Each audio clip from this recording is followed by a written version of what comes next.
একদিন গভীর জঙ্গলে এক ভয়ঙ্কর সিংহ শিকার করতে বের হয়েছিল।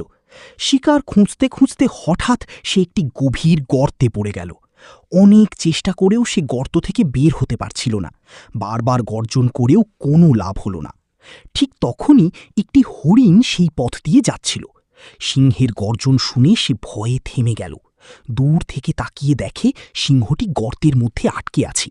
হরিণের মনে ভয় ঢুকে গেল, আমি যদি কাছে যাই সিংহ বের হয়ে আমাকে খেয়ে ফেলবে। কিন্তু আবার তার মনে হলো বিপদে কাউকে সাহায্য করা উচিত। অনেক ভাবনার পর হরিণ সাহস করে গর্তের কাছে এগিয়ে গেল।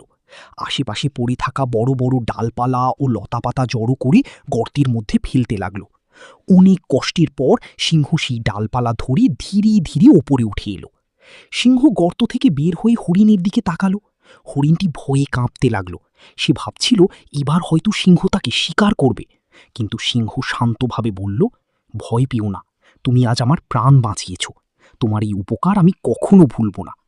কয়েকদিন পর একদিন শিকারীদের পাতা ফাঁদে হরিণটি আটকে গেল। সে অনেক চেষ্টা করেও বের হতে পারছিল না। ঠিক তখনই সিংহ সেখানে এসে হরিণকে বিপদে দেখে দ্রুত ফাঁদ ছিঁড়ে তাকে মুক্ত।